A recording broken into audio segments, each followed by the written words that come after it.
Hello friends. चलिए आज की क्लास शुरू करते हैं। आज की एक क्लास हमारी जो कॉन्सेप्चुअल ज्योग्राफी है ना, इसकी आखिरी क्लास होगी। ठीक है। इसके बाद दो तीन क्लासेज और आपको मिलेंगी, जैसे इंडस्ट्री बाकी है, एक क्लास होनी थी इसकी, लेकिन ये आपका इकोनॉमिक्स का भी पार्ट है और ये उतना ज़्यादा पूछा नहीं जाता है, तो इसको हम इकोनॉमिक्स में करा देंगे। दूसरा आपका एग्रीकल्चर, ये आपको इंडियन ज्योग्राफी में मिल जाएगा। अभी इसके बाद 15 जुलाई को एक साथ सारे कम से कम 15 से 16 क्लासेज, शॉर्ट क्लासेज, जो factual geography, factual plus Indian, Indian में कॉन्सेप्ट प्लस फैक्ट्स दोनों होंगे, एक साथ मिल जाएंगे, पीडीएफ मिल जाएंगी। तो उसमें जो भी बचा हुआ होगा वो कवर होगा, इतना एक्स्ट्रा फैक्ट्स आपको मिल जाएंगे कि उससे बाहर फिर कुछ जाएगा, क्योंकि ज्योग्राफी से फैक्चुअल से बहुत सारे क्वेश्चन आ रहे हैं आजकल, इसलिए ये काम हम करेंगे। तो चलिए शुरू करते हैं आज की क्लास। क्या है टॉपिक का नाम? प्रवाल भित्ति, कोरल रीफ।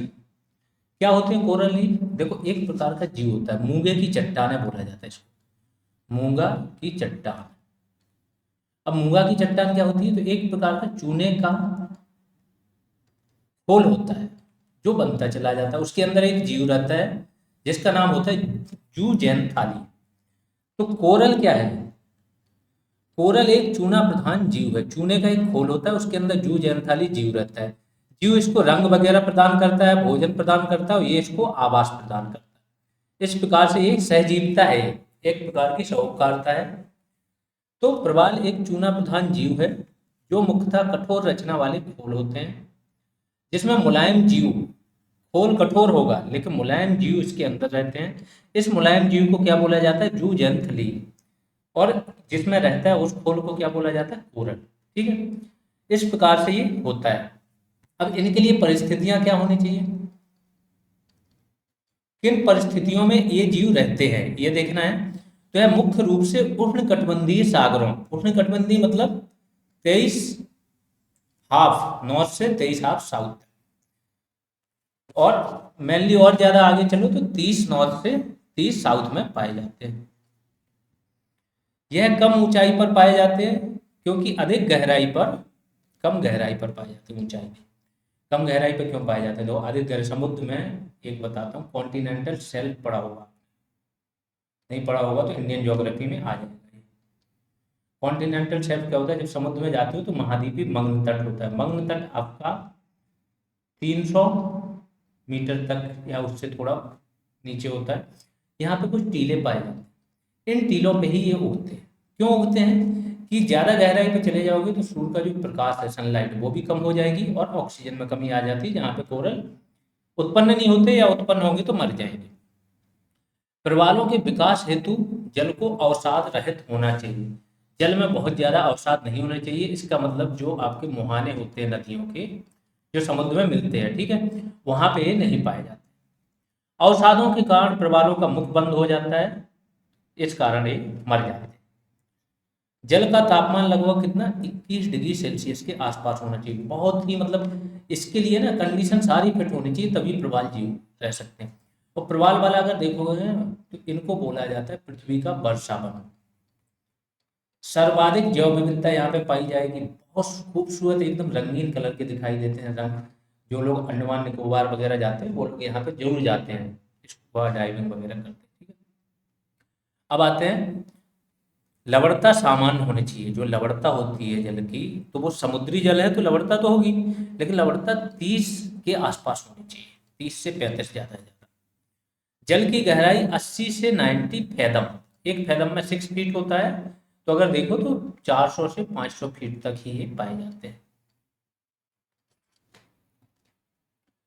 अब आते हैं, इन्हें महासागरों का वर्षावन कहा जाता है, क्योंकि इनकी उत्पादकता बहुत ज्यादा होती है। अब प्रवाल भित्ति कितने टाइप की होती है, इससे क्वेश्चन आते हैं। एक होती है तटीय प्रवाल भित्ति। क्या होता है? समुद्र का तट है, इससे जस्ट, ये तट है, इससे जस्ट सटी हुई प्रवाल भित्ति बन जाती। कभी कभी क्या होता है, तट और समुद्र के, तट और प्रवाल भित्ति के बीच में हल्का सा गैप हो जाता है, तो यहाँ से समुद्र का पानी आ जाता है, जिसको क्या बोलते हैं? लेगून या लगून, झील टाइप की ये बन जाती है।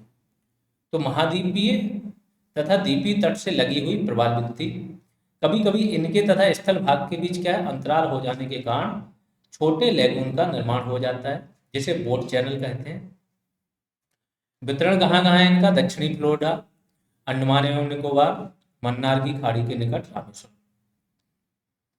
अवरोधक प्रवाल भित्ति, दूसरी प्रवाल भित्ति का उदाहरण देख लीजिए, अवरोधक प्रवाल। ये जो प्रवाल भित्तियां होती हैं, ये तीनों प्रवाल भित्तियों में सबसे विशालतम यही होती हैं।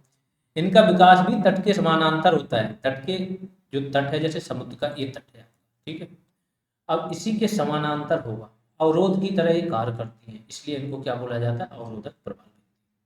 इसका सबसे बड़ा उदाहरण है ऑस्ट्रेलिया के उत्तर पूर्वी तट पर ग्रेट बैरियर रीफ, सबसे बड़ा उदाहरण। कई मतलब 1000 किलोमीटर से ऊपर है ये, इसकी पूरी लंबाई। और होता क्या, ये छोटी मोटी चीज लग रहा हो ना, ये प्रवाल इतना मजबूत जीव होता है, ये क्या करता है, एक जीव मर गया, उसी के ऊपर ही श्रृंखलाबद्ध रूप से दूसरा प्रवाल बनते जाता है। तो ये पहाड़ सा बना देते हैं, इतना कठोर होता है कि एक प्रकार का ये द्वीप होता है, प्रवाल का द्वीप बन जाता है, उस पर बस्तियां बस जाती हैं। आगे चलते हैं, अगला प्रकार वलयाकार प्रवाल भित्ति, जिसको एटॉल बोला जाता है इंग्लिश में। ये अंगूठी या घोड़े की नाल के आकार की होती है। इसके केंद्र में एक लेगून होती है, मतलब इसके केंद्र में लेगून होती है, ठीक है, और बीच बीच में खुले भाग होते हैं। घोड़े का नाल तो आपने देखा होगा इस टाइप का, केंद्र में लेगून होगी और बीच बीच में खुले भाग, यहाँ से भी खुला हो सकता है। उदाहरण क्या है? फिजी एटॉल, फिजी में जो एटॉल पाई जाती है। फुटी एटॉल कहाँ है? एलिस द्वीप पर। लक्षद्वीप में भी काफी सारे एटॉल पाए जाते हैं। आगे आते हैं, इनके नष्ट, क्योंकि ये नष्ट हो रही है, तो पहली बात तो ये जानो प्रवाल विरंजन किसे बोलते हैं। तो ये जितनी भी घटनाएं है ना, ये घटनाएं घटित होती है जिससे प्रवालों पर नकारात्मक प्रभाव पड़ता है।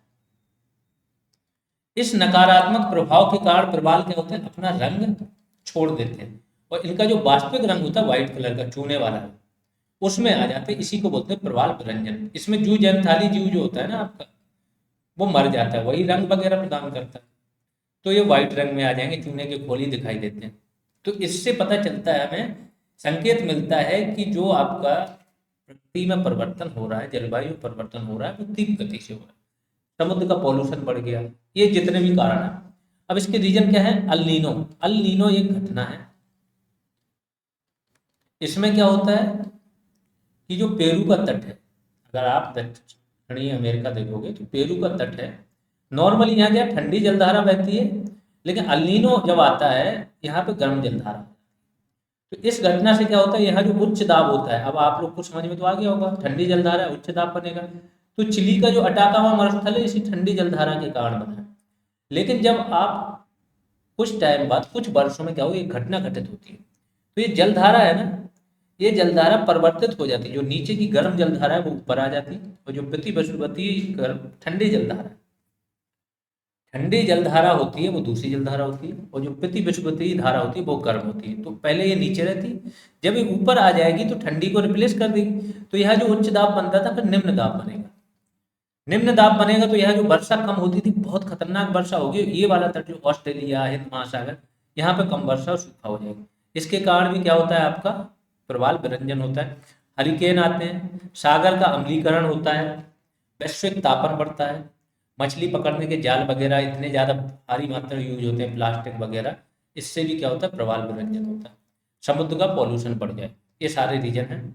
प्रवाल विरंजन में मैं बता दिया कि जब जू जंतली जीव प्रवाल से हट जाते हैं तो ये अपना रंग खोकर सफेद हो जाते हैं। अब इसी में ही एक चीज का जिक्र हुआ एल नीनो का, तो ये भी समझ लीजिए, एक प्रकार का जलवायु पैटर्न है। पहले क्या होता था, 10 से 12 साल में एक बार आता था, है ना, उस साल इंडिया में भी सूखा पड़ जाता था। अब इसकी बारंबारता बढ़ गई जलवायु परिवर्तन की वजह से। तो इसमें क्या होता है, पूर्वी उष्णकटिबंधीय प्रशांत महासागर, मतलब 30 डिग्री नॉर्थ से 30 डिग्री साउथ तक, इसमें ये सतही जल, जो सतह का जल होता है, असामान्य रूप से तापन, इसका टेम्परेचर असामान्य रूप से क्या है, बढ़ जाता है, 5 से 7 डिग्री सेल्सियस बढ़ जाता है। तो जहाँ पे उच्च दाब होता था वहां बन गया निम्न दाब, और जहाँ पे निम्न दाब होता था वहां उच्च दाब बन जाएगा। तो निम्न दाब में आपको पता है कि क्या होता है, समुद्र के ऊपर है तो इसमें जलवाष्प तो है, जलवाष्प है, और ये ऊपर भी उठ रहा है, निम्न दाब है, तो बारिश यहाँ पे खतरनाक, बारिश होगी तो मछलियां वगैरह मर जाती हैं, यहाँ की भी जैव विविधता को बहुत हानि पहुंचती है। और दूसरी जगह सूखा पड़ेगा तो वहां पे भी जैव विविधता को बहुत हानि। इसमें पेरू के समुद्र तट के समीप गर्म समुद्री जलधारा ठंडी जलधारा को प्रतिस्थापित कर देती है। मतलब पहले ठंडी जलधारा नॉर्मली बहती रहती है, पेरू हमबोल्ट जलधारा का नाम सुना होगा आप लोगों ने, ठीक है। नहीं तो आगे इसकी क्लास आएगी, जलधाराओं की एक डिटेल क्लास आएगी, कैसे क्या और दुनिया भर की जलधाराएं पढ़ाई जाएंगी उसमें, ठीक है। तो इस जलधारा को रिप्लेस कर देगी प्रतिविषुवतीय गर्म जलधारा। तो गर्म जलधारा बनेगी तो ये सारी घटनाएं घटित होंगी। इससे भारतीय मानसून भी प्रभावित होता है, उस साल बारिश कम होती है, सूखा पड़ता है भारत, ठीक है। क्रिसमस के आसपास घटित होती है, इसका नाम भी है लिटिल बॉय, इसका जो अर्थ है अल नीनो का, उसका नाम है लिटिल बॉय। जैसे पेरू तट पर अत्यधिक वर्षा और पश्चिमी प्रशांत भागों में सूखा पड़ता है, ठीक है। ला लीना करके आता है एक टर्म, ये इसका जस्ट उल्टा है कि जब अल नीनो आ जाएगा तो गर्म जलधारा, फिर इस गर्म जलधारा को रिप्लेस फिर से ठंडी जलधारा करती है, तो इसे ही बोला जाता है क्या, ला लीना। इसके उल्टा इसमें क्या होता है, मानसून सामान्य हो जाता है, फिर से सारी चीजें सही हो जाती है। तो ये यहाँ पे आपका El Nino plus coral reef वगैरह खत्म होते हैं। ये बीपीओ पेड बैच की जानकारी है, जिसे भी ज्वाइन करना है ये सारी चीज़ें मिल जाएंगी आपको, सिंगल पीडीएफ मिल जाएगी, पंचायती राज की कंप्यूटर की सिंगल पीडीएफ मिल जाएगी आपको। इसका UP special topic wise MCQs, बहुत सारे एमसीक्यूज हुए हैं, 15 प्लस 20 12, टोटल 27 टेस्ट तो आपके पंचायती राज पर हैं, और हर टेस्ट में कम से कम 150 से 200 क्वेश्चन हैं, एकदम रिलेवेंट। तो ये सारी चीज़ें मिल जाएंगी, टाइम टू टाइम पे ग्रुप कॉल होती रहती है, आपकी डाउट दूर होते रहेंगे। फीस 299 है, इस नंबर पे करना है और ये स्क्रीनशॉट भेज देना टेलीग्राम या व्हाट्सएप पर। बाकी आप लोग जिसको भी क्लासेज अच्छी लग रही हैं बिल्कुल शेयर करते रहिए, आगे बढ़ाते रहिए। अभी के लिए इतना ही, धन्यवाद।